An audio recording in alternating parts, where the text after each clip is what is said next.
ஒரு மனிதன் முக்தி அடையணும்னா அதுக்கு 4 விஷயங்கள் தேவை. கர்மயோகம், கிரியா யோகம், பக்தி யோகம், ஞான யோகம். பக்தி யோகம்னா என்னென்னு பார்த்தோம், கர்ம யோகம்னா என்னென்னு பார்த்தோம். 3வது கிரியா யோகம். கிரியா யோகம்னா என்னென்னா, கிரியாங்கிறது ஒரு செயல், ஆக்ஷன். உதாரணத்துக்கு நவகிரகத்தை சுற்றுறதுங்கிறது பக்தி கிடையாது, கிரியா. நவகிரகத்தை சுற்றும் பொழுது இறை சிந்தனை இருந்தால் அதுக்கு பக்தி. அங்க பிரதட்சணம் பண்ணுறது பக்தி யோகம் கிடையாது, அது ஒரு கிரியா யோகம், அது ஒரு ஆக்ஷன். பட் அந்த அங்க பிரதட்சணம் பண்ணிகிட்டு இருக்கும் பொழுது இறைவனை நினைச்சா அதுக்கு பேர் பக்தி. நம்ம கோயிலில் போய் நவகிரகத்தை சுற்றிட்டு இருக்கும் பொழுது இன்றைக்கி காலையில் 10 மணிக்கு போய் ஆஃபீஸ் திறக்கணும், இன்றைக்கி பிஸ்னஸ் அப்படின்னு கவனமெல்லாம் பிஸ்னஸில் இருந்தால் அதுக்கு பேர் பக்தி கிடையாது, ஒரு கிரியா. சுற்றும் போது உடம்புக்கு என்ன எக்ஸசைஸ் நடக்குது. கிரியா வேற, பக்தி வேறங்க. அப்போ கிரியான்னு என்ன? மூச்சு பயிற்சி, தியானம், யோகா, வாக்கிங், எக்ஸசைஸ், ஜாக்கிங், எல்லாமே கிரியா யோகமே தவிர பக்தி யோகம் கிடையாது. பக்திங்கிறது வேற, கிரியாங்கிறது வேற. ஸோ எதுக்கு சொல்ல வரேன்னா, எல்லோரும் கண்டிப்பாக கிரியா யோகம் செய்யணும். அந்த காலத்தில் எல்லாத்துக்கும் எவ்வளோ உடல் உழைப்பு இருந்துச்சு. நிறையா பேர் தண்ணி எடுக்கிறதுக்கு 4 கிலோமீட்டர் நடந்து போயிட்டு வருவாங்க. யோசிச்சு பாருங்கள். அப்போது அந்த காலத்தில் உடல் உழைப்பு அவ்வளவு இருக்கும் பொழுதே கிரியா யோகம்னு ஒன்று வச்சுருந்தாங்களா இல்லையா? இப்போது எல்லோரும் காரில் போகிறோம், சோபாவில் உட்காந்துருக்குறோம், வீட்டில் எந்த வேலையெல்லாம் செய்கிறதில்ல. அப்போது நம்ம கிரியா யோகம் வேணுமா வேண்டாமா? புரிஞ்சுக்குங்க. கிரியா யோகங்கிறது என்னென்னா, தினமும் ஒரு அரை மணி நேரம் இல்லை 1 மணி நேரத்தை நாம் உடல் மனம் புத்திக்காக ஒரு பயிற்சி செய்கிறது தான் கிரியா யோகம். இப்போது பயிற்சிக்கும் வேலைக்கும் என்ன வித்தியாசம்னு தெரியுங்களா? நான் கேட்குறேன். ஒரு 2 கிலோமீட்டர் வாக்கிங் போயிட்டு வந்தால், இன்றைக்கி நான் 2 கிலோமீட்டர் வாக்கிங் போனேன், பயிற்சின்னு சொல்கிறோம் இல்லையா?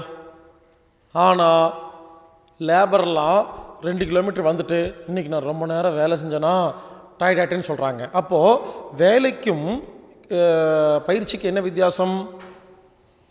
ஒன்றும் இல்லைங்க. ஒரு வேலையை செய்யும் பொழுது மனது வேற எங்கேயோ இருந்து உடம்பு ஒரு வேலை செஞ்சால் அதுக்கு பேர் வேலை. புத்தி, மனசு, உடம்பு 3ஐயும் ஒன்று சேர்த்து ஒரு வேலையை செஞ்சால் அதுக்கு பேர் பயிற்சி. துணி துவைக்கும் பொழுது கவனமெல்லாம் துணி துவைச்சிட்டு இருக்கும் பொழுது டிவி பார்த்துட்டு சீரியலை பார்த்துட்டு கவனமெல்லாம் அங்கே இருக்குது, அப்போ அதுக்கு பேர் வேலை. துணி துவைக்கும் போது நான் துணி துவைக்கிறேன்னு கவனத்தை துணி துவைக்கிறதுல வச்சா அதுக்கு பேர் கிரியா. அன்றைக்கி நீங்கள் பயிற்சி பண்ணிட்டீங்க. ஏங்க இப்போது நாம் என்ன பண்ணுறோம், இங்கிருந்து அந்த மெயின் ரோடு வரைக்கும் நடந்து போயிட்டு வந்துட்டு வாக்கிங் போனோன்னு சொல்கிறோம் இல்லையா? ஆனால் ஒரு அவசர வேலை, அந்த கடைக்கு போயிட்டு வாங்குகிறோம், போயிட்டு என்ன பண்ணுறோம், கடைக்கு போயிட்டு வந்திருக்கிறேன் வேலை அப்படி சொல்கிறோமா இல்லையா? ஸோ விருப்பம் இல்லாமல் மனதை எங்கேயோ வச்சுக்கிட்டு ஒரு காரியம் பண்ணும் பொழுது அதுக்கு பேர் வேலை. விருப்பத்தோட கவனத்தை மனதில் வச்சு செய்யும் பொழுது, உடம்புல வச்சு செய்யும் பொழுது அதுக்கு பேர் கிரியாங்க. நான் என்ன சொல்கிறேன்னா, அதனால் தயவுசெய்து புரிஞ்சுக்குங்க, ஒரு நாளில் எவ்வளவு நேரம் நம்மளுடைய ஆக்ஷனை, நமது செயலை நாம் வாட்ச் பண்ணுறோமோ அன்னைக்கு நிறையா கிரியா பண்ணிட்டோம். நாம் என்ன பண்ணுறோம், நம்மளை வாட்ச் பண்ணுறதே இல்லை. இப்போது சவாசனம் பண்ணும் பொழுது, யோக நித்ரா பண்ணும் பொழுது நம்மளை நாமே கவனிச்சோமா? எவ்வளோ உடம்பு நல்லா இருக்குது, இன்னமும் உள்ளுக்குள்ள ஒரு மாற்றம் ஏற்படுதா இல்லையா? கவனிக்கிறது இல்லைங்க. நான் என்ன சொல்கிறேன்னா, கிரியாங்கிறது நம்மளை நாமே கவனிக்கிறதுக்கு பேர் தான் கிரியா. ஒன்று மரியாதையாக 24 ஹவர்ஸும் நம்மளை நாமே கவனிச்சுட்டு இருக்கணும். அது தெரியலையா, அரை மணி நேரம் ஒதுக்கிடணும். இவருங்க யோகா மூச்சு பயிற்சி தியானம் செய்கிறதெல்லாம் எல்கேஜி. யோகா மூச்சு பயிற்சி தியானமே செய்யாமல் இருக்கிறது பிஹெச்டி. இது பழகிறோம், யோகா செஞ்சு பழகிறோம். நம்ம உடம்புல கவனம் வைக்கிறோமா? 24 மணி நேரமும் நாமளே கவனித்தோம்னா எதுக்கு யோகா பண்ணணும், எதுக்கு மூச்சு பயிற்சி பண்ணணும், எதுக்கு தியானம் பண்ணணும்? புரிஞ்சுங்களா? நம்மளை நாமே கவனிக்கிறது தாங்க உலகத்தில் மிகப்பெரிய பயிற்சி. இதை நிறைய பேர் சொல்லியிருக்காங்க. ஓசோ சொல்லியிருக்காங்க, ஜேகே சொல்லியிருக்காங்க, பல பேர். எல்லாரும் சொல்கிறது அப்சர்வரை அப்சர்வ் பண்ணுங்கன்னு சொல்லுவாங்க. நம்மளை நாமே வாட்ச் பண்ணுங்கிறது தான் கிரியா யோகம். ரொம்ப சிம்பிளுங்க. இனிமேல் நம்மளை நாமே வாட்ச் பண்ணணும். அது ஆரம்பத்தில் முடியாது, அதுக்கு தான் பயிற்சி. வாக்கிங் போகிறது, யோகா பண்ணுறது, எக்ஸசைஸ் பண்ணுறதுன்னு முதல்ல செய்யும் பொழுது பாருங்கள், கை எப்படி வச்சு சுற்றுங்க அப்படிங்கும்போது செய்கிறோமா? பயிற்சியாக இருக்கா? இதே வீட்டில் ஒரு ஸ்க்ரூ டிரைவர் வச்சு 2 போல்ட்டு மாட்டிட்டு ஐயோ கை வலிக்குது சொல்கிறோமா இல்லையா? ரெண்டுக்கு என்ன வித்தியாசம்? வேலை, கிரியா. அதனால் இங்கே பாருங்கள், எல்லாத்துக்கும் சொல்கிறேன், தயவு செய்து டெய்லி ஒரு அரை மணி நேரம் ஒதுக்குங்க, 1 மணி நேரம் ஒதுக்குங்க, கிரியாக்குன்னு ஒதுக்கிடுங்க. அது ரொம்ப முக்கியம். நீங்கள் டெய்லி 1 மணி நேரம் யோகா செஞ்சு பாருங்கள், அன்னைக்கு நாள் உங்கள் கண்ட்ரோல் இருக்கும். ஸ்மார்ட் ஒர்க் பண்ணுவோம்.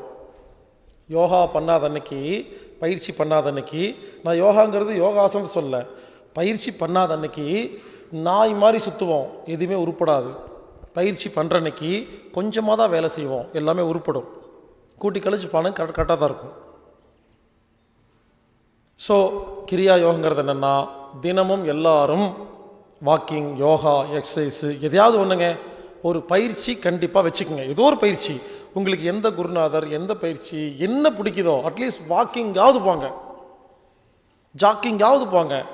இல்லை எதுவுமே பண்ணாமல் அரை மணி நேரம் சும்மாவாவது உட்காருங்க. அந்த சும்மா உட்காரும் பொழுது நான் சும்மா உட்காருகிறேன் நினைக்கிறீங்க இல்லையா, அதுவே கிரியா தான். எதுக்கு உட்காடுறீங்க? உடம்பு ஆரோக்கியம், மனது நிம்மதிக்கு உட்கார்றோமா இல்லையா? புரிஞ்சுக்குங்க. கிரியா யோகங்கிறது என்னென்னா, டெய்லி அரை மணி நேரம் 1 மணி நேரம் நமக்கு ஒரு டைம் ஒதுக்கிறது. உடம்பு ஆரோக்கியத்திற்கு, மனது நிம்மதிக்கு, புத்தி தெளிவுக்காக ஒரு நேரம் ஒதுக்கி ஒரு பயிற்சி பண்ணுறதுக்கு பேர் கிரியா. அதனால் இன்னிலிருந்து டெய்லி கிரியா யோகம் பண்ணுறீங்களான்னு யோசிங்க. கிரியா யோகம் பண்ணனா, ஒரு பயிற்சி, ஏதோ ஒரு பயிற்சி பண்ணனா உங்களுக்கு 25 மார்க். கர்மயோகம் 25 மார்க், பக்தி யோகம் 25 மார்க், கிரியா யோகம் 25 மார்க்.